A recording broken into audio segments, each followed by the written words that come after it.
pistachios, $11.99. Black oil sunflower seed, 25 pounds, just $9.99. American Eagle handgun ammo, 50 rounds starting at $9.99. And men's Wrangler denim jeans, $4 off our low fleet price. Fleet Farm is built for every season. Fleet Farm, built for real life. Here's a look at your Weatherology forecast. A winter weather advisory will go into effect here Saturday morning. A blend of cloud and sunshine develops this afternoon, high in the low 30s. East winds of 5 to 10 miles per hour. Tonight, chance for snow here late, mostly cloudy, a low near 21, and east winds of 5 to 10. By Saturday, good chance for freezing rain, snow, and sleet mixing early, then changing to rain showers late, a high of 35. I'm meteorologist Jennifer Vujicic. Scan your hometown station, AM 1430 WBEV.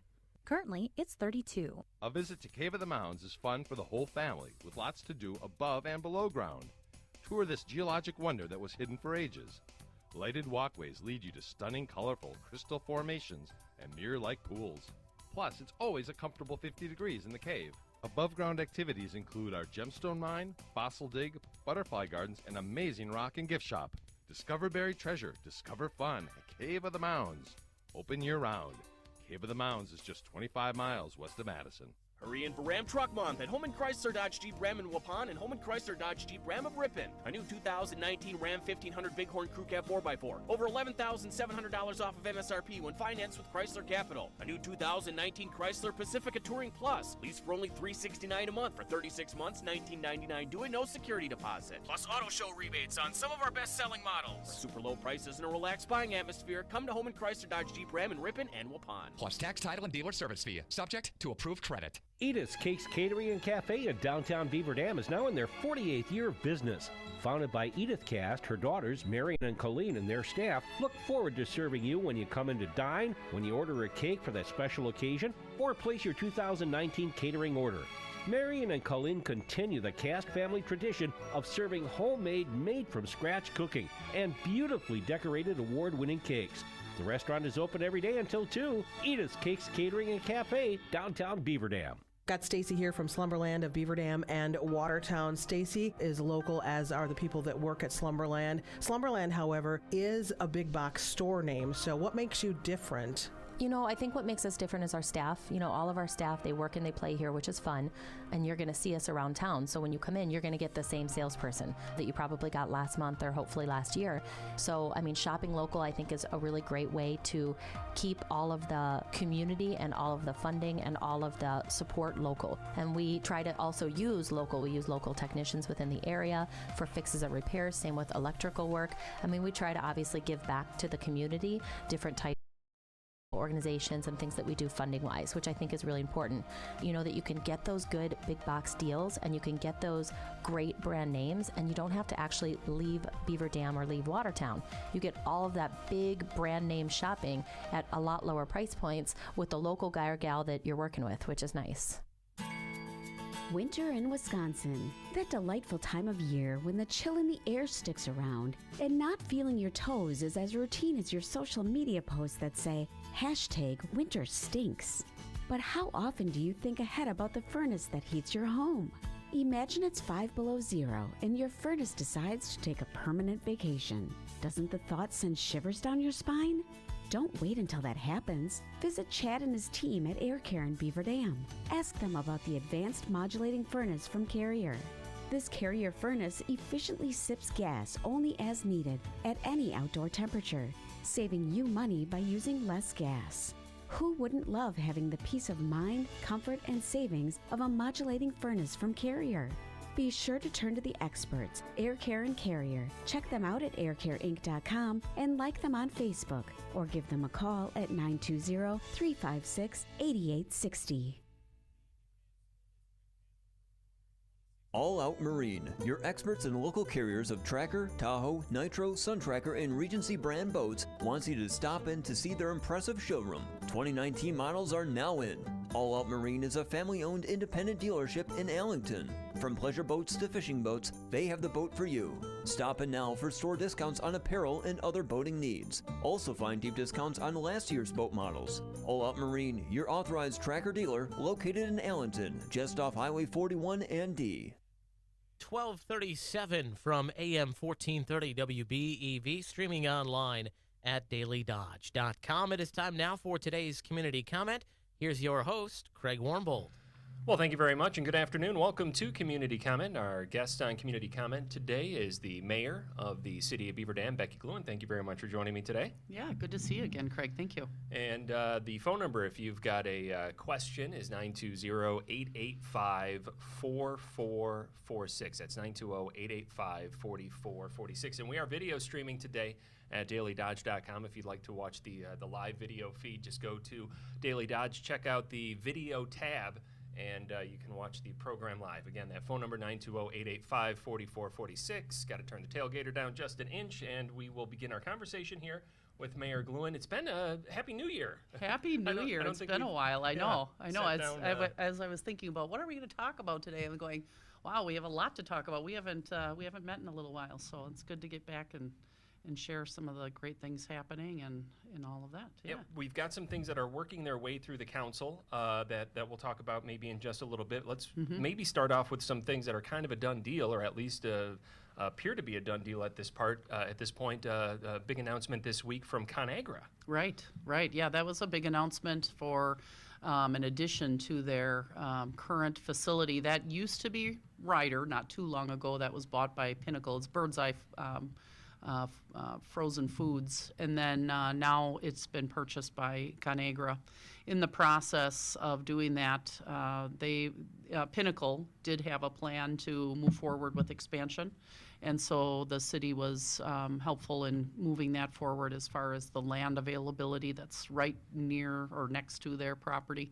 And now they have made that announcement that they're going to move forward. They were working with WEDC again out of the state, and so they are planning on to add on big project. 140 full-time jobs? 140 and 78 million add-on, most likely, right? Yeah. So certainly big news in terms of job development and adding to the tax rolls. Another business that's going to be adding to the tax rolls, a parcel recently sold in the Beaver Dam Business Park, the second newest business park, if I understand my chronology correctly, to Columbus Community Hospital. Oh, right. Yeah, I had even forgotten about that one. That's correct. That's right next to the veterinary clinic in one of our TIFs, also across 151 from the mall. So, yep, and that the city was not involved in as far as TIF or anything.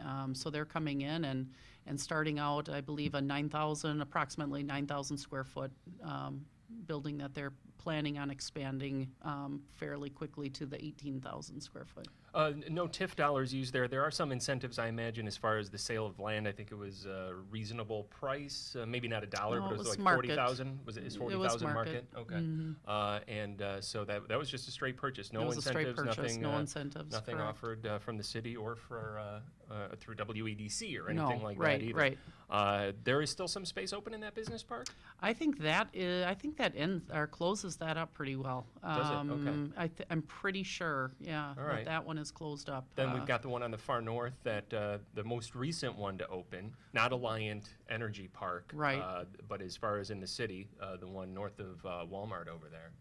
Yeah, we got 3 tenants in there. Yeah, we have.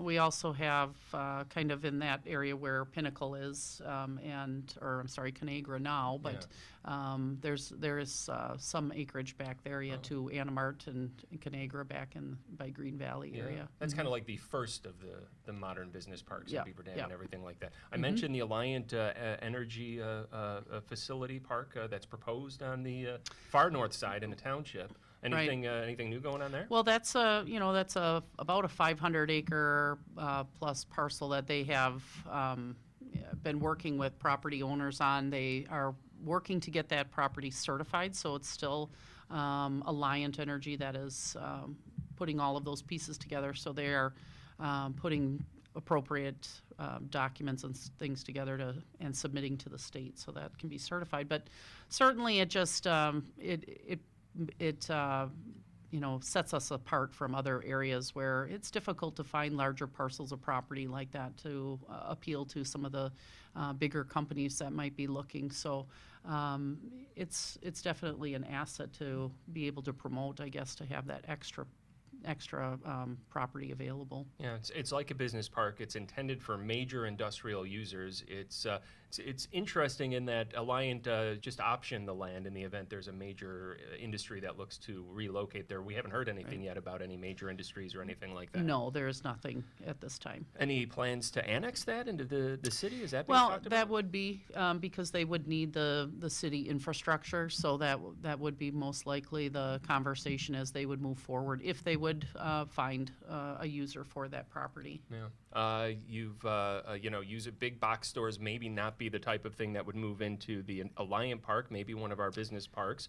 I know you've been a real big advocate of changing some of the dark store laws and everything like that. Is there we've got a new governor since we've spoken last. Do you expect maybe some movement on that front? I hope so. Governor Evers has made it a priority to work on that issue, and so which it is a priority, and it should be. So I'm hopeful that that push on his determination to get that completed and kind of closed up would help. And but the league is still working on that. Mayors, a lot of communities have done votes on whether they're in support of closing that, and it certainly has surpassed anything. There's been wide support on saying, we need to make sure that we're not shifting more of the tax burden to the homeowner. So that's really what's happening, is really trying again to try to take more of the tax burden and giving it back to the homeowner, when we know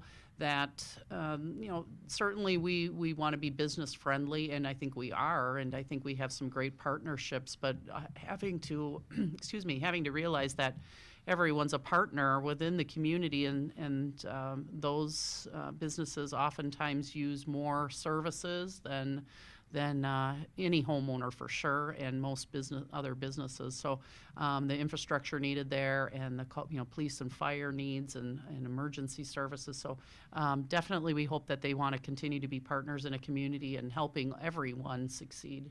One of the businesses, the companies that was behind the dark store movement in terms of being able to reduce their tax burden was Walgreens, and we do have a Walgreens in Beaver Dam. Are they currently being assessed at the dark store rate? Are they currently being assessed at maximum capacity, as if they were vacant or as if they were full? Where are we at with their share of the tax burden? The last time, I had heard anyway, just talking with individuals, that had not too long ago sold, and it was at a lower rate than what we would expect for the taxes than that the assessed tax that that it's based off from. Walmart also did request reassessment last year, so they were able to drop their taxes in the city. So the city taxpayer, Beaver Dam, has already taken on some of the brunt of that reassignment then of those taxes to the homeowner. So are those the only two that we know of? Yes, right now. And that's a big part of what is concerned also to mayors, and the league is looking at. It's not just the big stores. It starts to branch out into many other facets of businesses that go along with the same lines of thinking and trying to reduce taxes. And so that's a huge concern, is how will this snowball? And so just to clarify, because I thought I remember hearing that Walgreens was already assessed maybe pretty low, or assessed under the way that they were seeking to anyway in Beaver Dam. That just changed recently in the last year or two along with Walmart? No, I think, and I have to get the numbers on it. It was looking at a recent sale, and that the sale was actually higher than what the assessed area was. Okay. So the bottom line is, when these companies pay less in their property tax bill at the end of the year, then that burden shifts to the other taxpayers in the community, and so as a result, property homeowners may see a bump. They're essentially the ones absorbing that, along with the other entities, business community, et cetera. Right.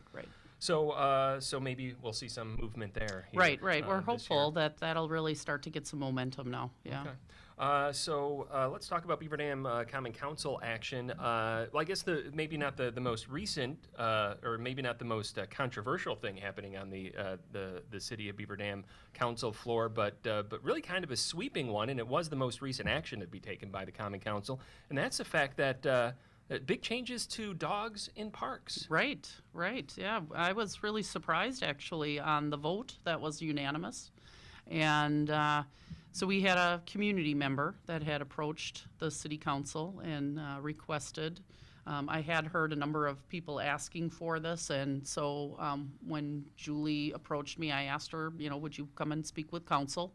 That would be important for them to hear what you're asking for, and she gave a great presentation, and so anyway, it's been through committee for a while and looking at exactly what we would have that look like. So and so it overwhelmingly looks like it has a lot of support, and that'll be a big change. People want to have their dogs with them. Yeah. And as I understand it, you have to keep moving. You can't take the dogs picnicking with you, but you can keep moving through the park. Obviously, if you you have to pick up after yourself. Right. And that's one of the main things. We want everyone to be a good neighbor and always to remember that, they are responsible for their pet and taking care of them and picking up after them. The ordinance change was taken from Madison and Fond du Lac and kind of blended some of the other municipalities and what they had put into place, and they had the same type of thing where dogs have to stay on the 6-foot leash. You can't have them, all over the park as far as away from you, and to be able to walk through the park is kind of the thought on that right now. Yeah, it can't be in shelters, playgrounds, the athletic areas, Correct. Or anything like that. Just on the path, right through the. I've heard the same thing from multiple different groups of people, and it's played out the same way. That is that. There's just going to be, you're going to find those dog leavings on the park park grass, and then the next thing they say is, of course, those are the same people that would be doing it whether there was an ordinance or not. Correct. Yeah. It's interesting that I've seen that from multiple different people. It seems to kind of express a sentiment that there's always going to be a population that is going to not follow the rules, but why should that hurt dog lovers? Right, and the majority of people who take care of, their responsibility, that is frustrating. I know that's very frustrating, and so I would say, and to speak to the public and saying, you took a pet as a responsibility, and we expect individuals to follow up with that. I believe there was a change in fining, wasn't there, for that too? Yeah. I'm not trying to remember. The next council meeting is going to be looking at defecation. Okay. If I'm not mistaken. Increasing. Yes, that. Mayor. Yeah. That's what's happening. I thought that was coming up. Yeah. So, but anyway, we just there's always going to be that group of individuals, right. But certainly we hope that that's a very small, minute group of people. Yeah. All right, so let's talk about some of the other. I mean, there's really a lot of big stuff that's going on in the. Not that the dogs aren't big, but you're advocating for a part-time mayor. There's stuff going on with Skunk Island. I want to talk about all that, but first maybe let's talk about again one of the more recent things that came up on the council floor, and that was the resolution to limit gravel. Being used to kind of extend a driveway, it's mostly single-car driveways in the winter and everything like that. Council action that was approved in 2010 allowed for asphalt, concrete, and gravel. Right. In retrospect, now some people are saying that the gravel looks bad. Let's get that out of there. And the matter has come to the council at the most recent meeting that was tabled to try to satisfy a few different points of view as to exactly how that should be implemented, whether or not people should be grandfathered in, whether or not it should take effect right away or in the next year or something like that. First, if you would explain your reasoning behind this, I believe I said resolution, it's an ordinance change. It's an ordinance. And why you think it's important. Well, first of all, we have had a number of citizens talk to their elder persons about this and complaining and saying, they're worried about their own home value and sale value of their property because it's of someone else in their neighborhood doing that next to them. So that's one of the main things is people kind of reaching out and saying, could we take a look at that again? And certainly that's one driver. Another piece is when you have we talk about again on how the upkeep and how we maybe, if we leave garbage around or we're not trimming grass and trees and shrubs and allowing vehicles parked on front lawns. There is a theory of what's called a broken glass or a broken window theory, from out of New York, and where they have correlated crime with those types of things. So upkeep is really important, and specifically, again, because we have neighbors that are very close by us in a city. And so when you live out in a country, you own at least an acre or more. You're not right on top of someone inside the city limits, at least. Our properties are much smaller. So all of those things kind of play into this. And 10 years ago, when they brought that first ordinance to the table, that was exactly the same reasoning. I mean, they were having complaints, they were having these issues, and they thought, and it was a big fight, and people couldn't agree on it. So it was maybe a similar type of thing. So, but that was the way that they kind of determined to leave it, and the gravel piece is what they thought maybe might help. But in looking back, it just created and perpetuated a problem. So we're hoping to just finally say this, we've got to figure this out and take care of the problem. The council president's position on this is that those with gravel driveways already in place should be grandfathered in. It should be retroactively allowed to keep that gravel. Under the ordinance as it was changed as it was proposed, that would have to be phased out either immediately. There was some failed amendments to give them a year. Yep. The building inspector said he'd give them 3 or 4 months anyway, and work with them as they try to do this. Do you think that existing gravel driveways should be grandfathered in? Well, that'll be for, at the end, it was determined that an ad hoc committee would be formed and that we could sit down and then talk about what are our options. So whether I believe that or not, it's up to the committee to decide how we move that forward and what we take to that. So they'll have to sit down and come up with either go back to one of those 2 options that were brought forward, or and what kind of timetable, or come up with something totally different and how they can blend that and come up with a compromise. So I'm hoping that I was very appreciative of Alderperson Davidson's comment or amendment to try to table it anyway and bring that to discussion so that we could get some more input on that and try to find out what would work and be best, I guess. One of the kind of positions of those who are against this ordinance is that this is my property. I should be able to do what I want on my property. Right. What are your thoughts about that? Well, I mean, I just kind of explained this is my property. I can do whatever I want. You have neighbors, and so it isn't all about you. And so whether you want to do that or not, Craig, that also comes down to people leaving garbage that attracts varmints, and even piling up junk that attracts varmints. There's just, you have to have these types of ordinances in place, which we already have put in place on a lot of things. But it's to prevent a lot of the, crime and Sheriff Schmidt was, also spoke to that, as well as some of our police officers here in town. And so those types of things are really important to making sure that we keep Beaver Dam safe. 920-885-4446 is the phone number if you've got a question. Beaver Dam Mayor Becky Gluen. We are streaming live here at dailydodge.com in both audio and video formats. You can go to the video page at dailydodge.com if you'd like to watch the live video feed from our community comment program, or watch it back or listen back later at a future time. Again, Beaver Dam Mayor Becky Gluen, our guest, will be here after on community comment. Randolph Health Services and Assisted Living is a 5-star facility with outstanding state health surveys, deficiency-free the last 3 years in a row, and recognized by U.S. News & World Report as one of the best nursing homes in the U.S. At Randolph Health Services and Assisted Living, RNs are on staff 24/7, and the facility is recognized by multiple insurances. Contact Randolph Health Services and Assisted Living today at 920-326-3171 or visit them online at randolphhs.com. A great time for a great cause. It's the Beaver Dam Lake Improvement Association's 23rd annual fundraising banquet, Tuesday, March 19th at Bayside Supper Club. Enjoy a prime rib or seafood platter dinner. New games and raffles this year with incredible prizes. All proceeds improve and protect Beaver Dam Lake. Get your tickets through March 5th at Total Business Products, bdlia.org, or call 356-1200. Ask about the special offer bonus packet that includes $200 worth of raffle tickets for only $100.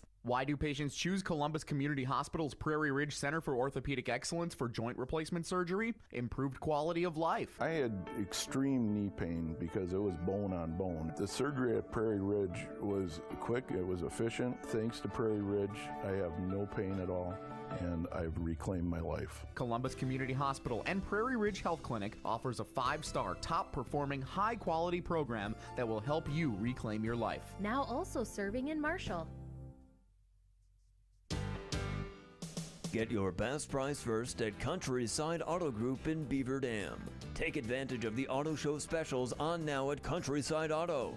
Countryside has just knocked $13,000 off MSRP on the brand new 2018 Chevrolet Silverado half-ton crew cab Z71. You heard right. An amazing $13,000 right off the top. Hurry, only 3 to choose from at this price. And with every vehicle sold in the month of February, Countryside Auto is donating a portion of the profits to PAVE. Take advantage of the auto show specials on now at Countryside Auto. Exit 135 up 151 north of Beaver Dam. Where savings come standard. Chevy, find new roads. Countryside GM Auto Group. We make it easy in Beaver Dam. A new rock experience that features hit after hit after hit. It's the Rock Pack. Iconic songs by iconic singers. Sunday, March 10th, 7 p.m. at Ho Chunk Gaming, Wisconsin Dells. With Lou Graham, founding member of Foreigner. Journey former lead vocalist Steve Auger. Tony Lewis of the Outfield. Asia featuring John Payne. The Rock Pack, a unique concert experience featuring the greatest classic rock singers of all time. Tickets starting at $45. Visit Ticketmaster.com or call 800-745-3000. 4 huge rock legends, 1 great show. It's the Rock Pack. March 10th at Ho Chunk Gaming, Wisconsin Dells. Experience the difference. Must be 18 to attend the Rock. 1 o'clock from AM 1430 WBEV Beaver Dam. Time for a new battery. Pull into the quick lane service at Countryside Ford in Columbus. No appointment necessary. Countryside Ford, 330 Transit Road in Columbus. It is time once again for more comment. Here's your host, Craig Warmbold. And our guest is Beaver Dam Mayor Becky Gluen. The phone number, if you've got a question, is 920-885-4446. Be more than happy to take your questions here going forward, 885-4446. And an invite to those with a internet connection that may be listening to us on WBEV. You can also stream us in audio and video at dailydodge.com. If you want to watch a video live right now, go to the video tab. Just give it about a minute or so to come up. And you could also watch it in podcast form later after the program is over. You can watch it or listen to it. So one of the other big things going on in the Beaver Dam legislature is the possible purchase of Skunk Island, which is owned by the Beaver Dam Lake Development Corporation, which is a city entity of sorts. They voted to offer it to the city for $1. They say they want to be able to keep it in the public realm, in public ownership and everything like that. Frame the story for us. What do we need to know about this potential sale? Sure. So just to kind of go back a little bit. So that island was open publicly for about 50 years. It was used a lot by hunters in the area for duck hunting. And about 5 years ago, the Development Corporation decided to close that off and put up no trespassing signs. They had an individual that had built a blind, and so there was some discussion about that, as well as concerns about liability things. So they closed that off. We've got a new board on there as far as there's 2 individuals, I believe, that were part of the development core that still sit on that committee. But otherwise, the development core now with the new committee members took a year to hear all of the information and hear, what happened in the past, the bylaws that are in place, kind of all of the issues so that they could kind of make decisions about what should happen moving forward. And they've done just a wonderful job and have spent a lot of time in looking at these things. So I guess one of the things looking at when they looked at all of the information, there's a lot of interest in outdoor activity. There's a lot of interest from people in our area that still want to be able to access that, whether it is for hunting or now even possibly a kayaking or canoeing stop. So there was a lot of interest in that outdoor piece, as well as the point that kind of pushed it forward to offering it to the city was that they heard a lot of information about recreational immunity. And that's a term that a city has special immunity for their parks because it protects them as far as liability and lawsuits. So if that would come to the city, there'd be extra protection. The development core could take on an extra, insurance waiver to help cover them if they wanted to open it so that they could open it, but it still doesn't give the kind of protection that the city has. And again, just like you had mentioned, that group is really an entity of the city anyway. So there is some question about, it's an arm's length from us, but, really the mayor appoints the individuals on that board. And so what kind of, what protection or would we have from that anyway?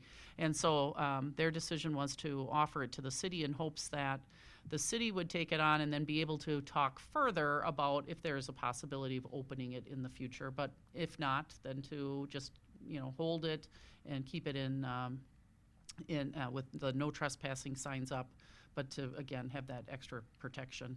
Okay, and it's a matter that went through the city's operations committee and administrative committee, right. Advanced just 2 weeks ago from admin with a neutral vote, pushing it to the council right. floor. So at the March meeting, the first one or second one, we should have an up or down vote. First one should come to the council floor. Yeah, right. I may have a follow-up on that, but we do have a caller hanging on, and I'd like to to get to the phones and say good afternoon. Welcome to Community Comment. Thank you for taking my call, Mayor. 2 questions. One, you're kind of on the topic, Skunk Island. Kind of 2 questions on it. One is, are there any services on the island? Is there any electric? Is there a well out there?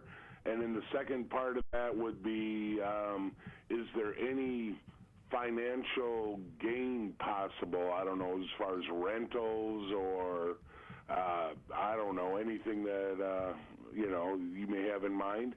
And the second one is something that I think you've talked about in the recent past. I spent many, many years in a wonderful city in Arkansas. There was pretty much ceremonial, for parades and if we had, big-time visitors and stuff. But the city was run pretty much by a manager, a controller, and, and then the board. Is that something you were looking at, and where is that headed? I'm going to hang up and listen, and Mayor, thank you so much for your time today. Hey, yeah, thank you for calling in. I appreciate your call. Very, very timely questions there. Especially that second one with the role of the mayor, which is something that is being talked about right now with the departure of the Director of Administration, John Summers. But let's continue on the Skunk Island since we kind of left off there, and then we'll definitely address that second question as well. We will get back to that. So Skunk Island, are the services on the island electric or like a water well or anything like that? So a number of years ago, Alliant Energy did work with the Development Corps to put a line of electricity out there, so that was for used then to supply electricity for the aerators. So that's a big component of what that Development Corporation does, is they oversee the aeration of the lake, which is really important to the health of our lake. So that line does go out there. There are no other infrastructure improvements out there other than that. No piers. No piers. They did have a pier, but that was in disrepair, so that got brought down as well. And the electrical equipment is for the aeration equipment. Right, right. I'm sorry, they don't have the aeration equipment stored on that particular island, but they do use that as the main power source, Correct. as I understand. So at one time they had put up a small storage shed that they kept that aeration equipment in, but now they keep it in another location. And so the electricity goes out there solely for that purpose. It doesn't electrify any other area, but I suppose it could at some point if that were ever the case. I guess for myself in looking at, again, you asked about rentals of that, and could that be put out for rent? And I guess that's for what would happen is if the council accepted the purchase of the island for $1, then they would have to take those things into consideration. And I think that would be a lot of conversation about how to make that happen and how to, how that even would come about, and where they would go to sign up and those types of things. I guess one of the biggest pieces is right now is this, and I know this just from my work with city personnel, is that as far as capacity to handle maintenance of that island, as far as cutting grass, trimming down trees, those types of things, I've been very vocal about saying we do not have the personnel to do that. And at this point, I really don't feel that we have the financial backing that, or that I would even support that we would hire someone to do that. So I do believe that if then, again, the city took the island, we would leave it for no trespassing for the time being, looking for a partner. And we do this with some of our other parks as well, where we have a memorandum of understanding with other outside entities that work with us. So for instance, in our ballparks, oftentimes the baseball group, Baseball Association helps us with that, or in just talking about new soccer fields, that was a discussion with the soccer group. So we have had some discussion with I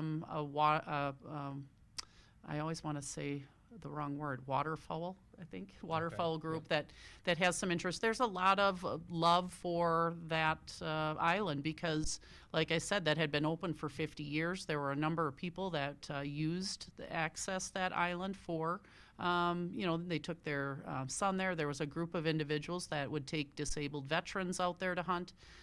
So there's a lot of great memories, and a lot of those individuals are hoping that can be carried on and shared with their grandchildren or children. So all of those things, though, have to be worked out in the future. This is just to say, would the city entertain taking it on, and then it would be our responsibility at the city level or the committee level to look at all of those issues and see what works and doesn't work. And some of that has kind of come up in committee meetings about what, could we use this land for rental? Could it be open? Could you just take the no trespassing signs down and not advertise it? Question of whether or not the city designates it as a park. And you would have to do that essentially to open it up, advertise it, and use it for rentals. You'd have to designate it as a park. Yeah, and I'm a little bit, I'm not quite sure. I just have not had time yet this week, but that's a good follow-up question yet, is to find out some more information about that. One of the alderpersons was asking, do we have to name it a park? And if we do, what kind of problems or good, what good does that come of it? So again, some other, things that would have to be looked at before they'd open it, for sure. Do you know if you would have to annex it into the city for it to be a park? No, we do not have to do that. For instance, Crystal Lake Beach is not annexed into the city currently. That is a city park, but it is not, that's actually in the town of Beaver Dam. So we do not have to, in order for it to be ours. So Beaver Dam, the city, could own an island and keep it in the township, and that would require the county sheriff's office to handle Right. water rescue issues or anything that comes up from there.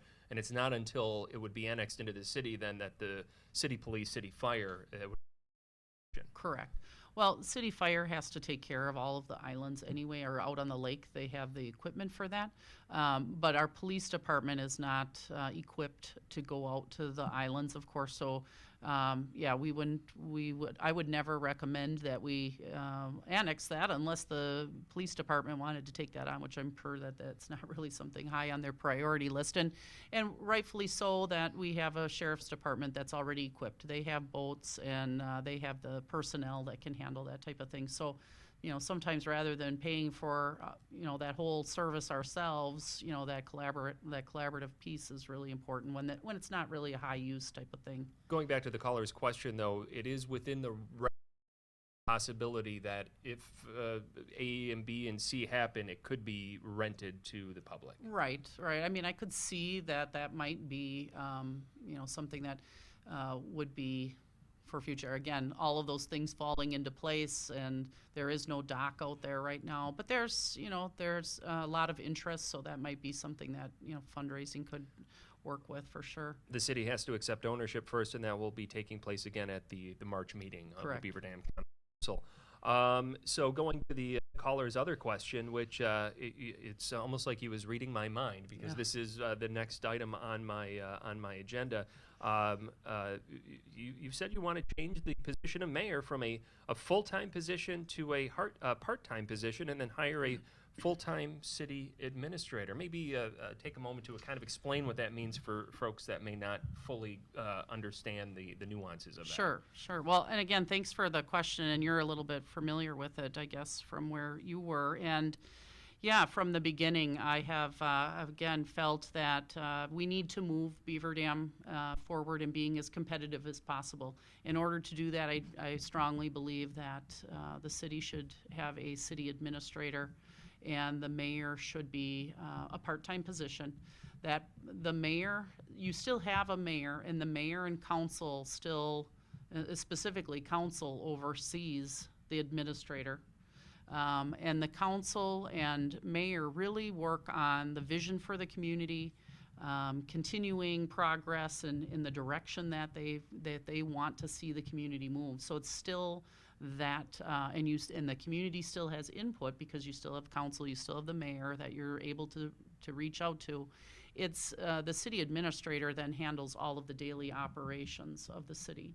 And so you have, and this kind of, I was hoping to kind of move into this a little bit later than maybe where I'm at right now, as far as in my cycle here of my election cycle. But it with John Summers retiring, he holds the position of Director of Administration. A lot of what he does is our financing, and he does a lot of finance director. He's our city clerk, and he handles all of our TIFs, a lot of the money piece of everything that we're doing, the budgeting and all of those things, and oversees the finance department. Some of the areas that really should come out of that position are where he kind of gets involved in personnel issues and taking care of that. So we do have a labor attorney that we work with, but then John is the point person really that works with the labor attorney. And that really should be a part of our city, what would be our city administrator eventually. So in the interim here, as we're looking, and I'm trying to kind of formulate like this time frame anyway so John is retiring, or he'll be done at the end of this month as far as his regular office hours, but he is available and working for us through April. We have already posted then for a position which would be a finance director / clerk, in the hopes that we can move our charter forward in changing that to a city administrator. That takes some discussion, and we want the community to be informed and be a part of that and understanding, I guess, what that means. So what I'd like to do, I've already met with someone from the Wisconsin, it's a managers association that deals with their retired individuals that used to be city managers or city administrators. And those individuals are very helpful, and they want to help communities move in this direction if they so desire. And so once, we have an election coming up beginning of April, and so we have the possibility of some changes there. So I'm really kind of identifying more towards after we've got that election behind us and have council set up, then setting up some community meetings at the end of April or beginning of May to have these discussions so that individuals from the community can be a part of that, and we can share that information on why it is important for us to move forward in that direction. It gives us the ability to hire individuals that have a lot of experience in city management, and so gives us more candidates to choose from for as far as the city administrator, and certainly there is plenty of work to separate those types of things. So one of the things that, just because of the timing of this then, is that as we're creating the director of finance separately, just pulling out some of those personnel types of things where I will work with with our labor attorney and attorney Schacht then, and trying to keep that separate until we can move to a city administrator position. So first, one of the elephants in the room. Now, if we were under a city administrator form of government right now, you would not be helming the city. Correct. I assume you might not qualify for that position. Well, no, I would qualify if you look at not, I assume do you have a master's degree? You don't have to have a master's degree. And that wouldn't be one of that is the requirement for some city administrators. Some cities, but not all. I mean, I've pulled a number that are not. Okay. So it's a multitude, or varies between, but certainly some do. I would not plan on being interested in that job. I don't think that would be appropriate for me to move from that, even though I do that job right now. I don't think that would be appropriate. And it was never my plan to be in this position forever anyway. So sure. Well, you mind if I ask do you have a plan for the next 3-year term? No, that's, and so this like I said, it kind of, I knew John could retire. I was kind of hopeful that he was thinking that it was so much fun that he would never want to leave right now. But, and he's great to work with. He's just been fantastic. So yeah, I kind of, I've had what I thought was my path, and I'm reevaluating and trying to look at, what other possibilities I might have, and then, and then that would go to a part-time, and whether if I'd look for something else, if that would be something that I could continue to work part-time in this position or not, I'm not sure. So let's look at the numbers. Do they wash out? There would be some savings in the position of mayor. I think it's about 60,000 now. I could see that going down to what, like 20 or 30,000. Right. Let's just say hypothetically. Right. There's a savings of 40,000. City administrators, as I understand it, is about a 6-digit job, at least with benefits and salary. It certainly is. I know Hartford, I remember hearing once, was on the high end at like 160,000. Some of them only get paid, really 70 high. or 80,000. Yeah, Hartford was very much on the high end as far as that's concerned. But would the numbers wash out? Probably not. I mean, that's something we would have savings, like you talked about, on dropping down mayor, but you're going to have a gap of some sort, and those are conversations that we still need to have. And like I said, we're working with the Managers Association to try to nail kind of some of that stuff down, and that information will come out more as we move forward. But as we grow, and we're seeing that, right? I mean, we're absolutely seeing growth in our community, and I strongly believe, I mean, we're just starting on the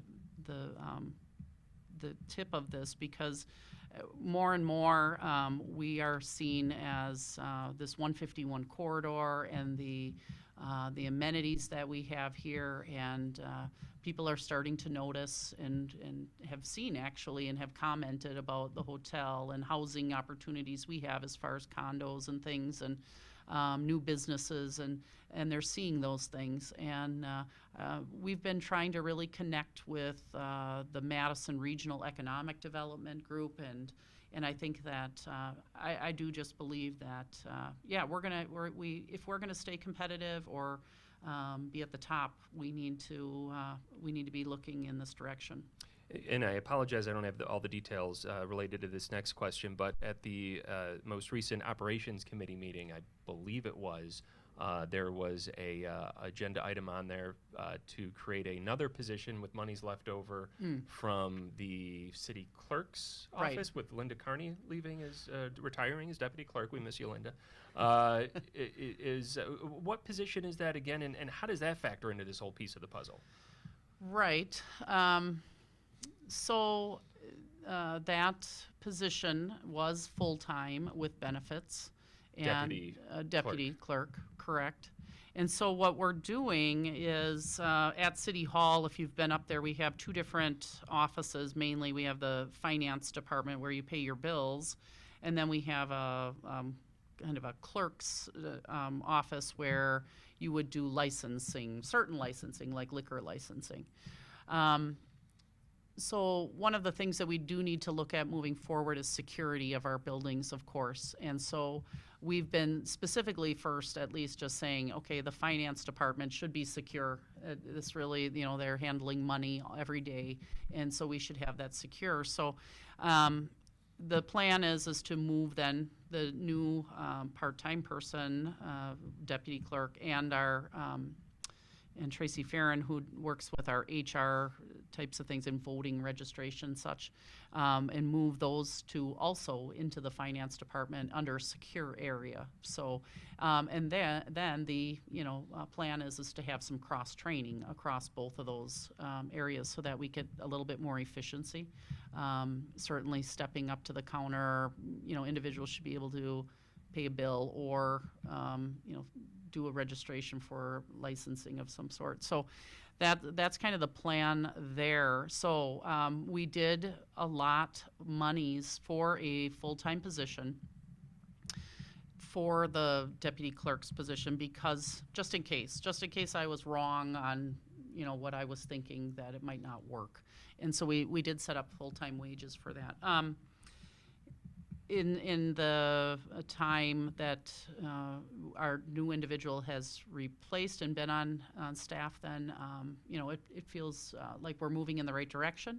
We do feel like we have those extra funds available that don't need to be used then for a full-time position that can be redirected. And this is something I guess I've talked about a lot with retail, commercial entities and organizations in the community, but I haven't really spoke about it like with you or with the general council. I've talked about it with council leadership, which I might talk with Robert and Lisa Davidson and Chris Olson, but it's really, again, looking at how we're competitive. We have a number of people that are investing in our community, and then how do we make sure that they're successful? And a lot of communities have moved toward what is a Main Street program, and that's specifically targeting your downtown and helping your downtown be successful, and which is very important. What I brought forth to the administrative committee last week then was to say, or was it this week? Are we only this week? What is it? Yeah. It was Monday night. I think it was Monday. Seems longer. Wow, yeah. So what I brought forth is what I had been planning really is to take those funds and create a part-time position without benefits that would help our commercial retail businesses, so that downtown and some of our other retail areas are working together, and that we're doing better community messaging. We really need the marketing piece of our community, marketing piece of our shopping. Things have just changed dramatically, as I'm sure you know, from online shopping, and then just also transportation. It is so darn easy to go to Madison or Sun Prairie or Milwaukee or Appleton, which I always brag about. I love where we live because it's so accessible to those other bigger communities where we can get to, but then in some regards it makes it difficult for us. Just for instance, when we lost Boston Store, I reached out to TJ Maxx and Home Goods, and I said, "Oh man, that would be fabulous in this, in this building. I think people would really get behind that." And so I reached out and finally found the right person to talk to, and I said, "We've got this space available. We'd love to have you come here." And they said, "Well, this is top secret." Not, didn't say it in those words, but said this can't be shared right now, but we're already planning to open in Sun Prairie. Right. And over now by the Costco over right. there. And now you see the signs, right? Yeah. And our next comment was, "Can't your people just drive down to Sun Prairie?" And I said, "Of course they can, but we don't want them to, so we want people to stay here and support businesses here." So those types of things, for us to be competitive, it's just a changing world. Marketing is just hugely important. The time that I spend is divided in so many different ways. And so while I'm trying to make all of those things happen, it really should have a dedicated person to help continue to put us at the leadership role in this, right? So that we are thought of as the leaders here in this county and in these areas. And so the position is something like Director of Economic Development? No. Maybe not Director, but like it's an Economic Development. Community Development Manager. Community Development, and it's part-time. And it was part-time, correct. Would that be a wash with the 2 part-time positions Yes. being created out of that deputy's pretty, full-time deputy position? I think it was pretty close. Pretty yeah. close when you have benefits and everything are factored in. Do any of these responsibilities, could they fall under a city administrator? When I look at other communities and I'm following what they're doing and in discussions with others, it's just your city administrator is going to be taking on, again, all the personnel and daily operations and economic development as far as reaching out to new business and conversations, and also going to all the meetings that I do in Madison and things and in the league.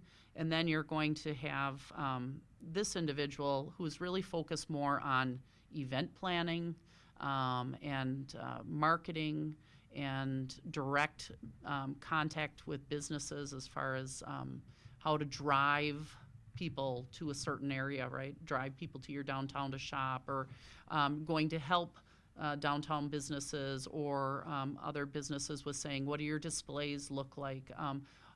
Do you need help with a financial mentor? And those are some things that we're trying to pull together right now as well, where we've reached out to what is called SCORE, and it's again, retired group of individuals that help area businesses on some of those things. So going back to what the caller said, if this plan were to go in place and the Beaver Dam would have a part-time mayor, it would be something of a ceremonial position. But there would still be some meat to it, it sounds like. Yeah, there is. There is. They're really focusing on policy and moving the vision forward. But you're right. I mean, they're the person that attends all of the functions yet, which is something that I do. But now you'd be separating that. And maybe a quick preview for the next program that we have. We haven't had a chance to talk about solar panels going up on City Hall yet. Everything going okay over there? Yeah, right. That project got completed. I guess the one thing that didn't get completed was the addition of solar panels to the watermark. So after pulling everything together, it was determined that the roof there actually wouldn't support, or it would support it, but it was just too risky. I did not feel comfortable with that. Yeah, I guess we didn't have some of the correct answers or questions asked when that whole process was going through. So anyway, it was determined that was not a good decision, and they are. So what's going to happen? So because we have a plan in place, a long-term plan, we were able to say, well, the police department actually was next opportunity, so we can just take those and move them to the police department. So yeah, that should be happening. Same amount of money, even Steven? Correct. Everything's gonna wash. And it's no expense to the city, right? Okay. Because we have a third-party financer and Right. grants that take care of that. So there was no cost to the city anyway. So All right, well, we'll explore that in a little bit more depth. We only have like 20 seconds left. I know you wanted to tell people snow, make sure that you get your carts off the road and shovel your sidewalks. Right, and to shovel sidewalks. And just to remember to have patience. So out of the last 35 days, 25 days of those have been snow or ice. And so give the guys some patience at the DPW. All right, and get those carts out of the street, shovel the snow, There get you rid of go. the ice. Thank you very much for joining us today, Mayor. Thank you, Craig. Beaver Dam Mayor Becky Gluen, that's going to do it for today's Community Comment. This is Dr. Vicki Smith from Willow Pet Hospital. Did you know that human hospitals are required to be inspected and accredited, but for veterinary hospitals and clinics, it's voluntary? Willow Pet Hospital was recently reaccredited by the American Animal Hospital Association. The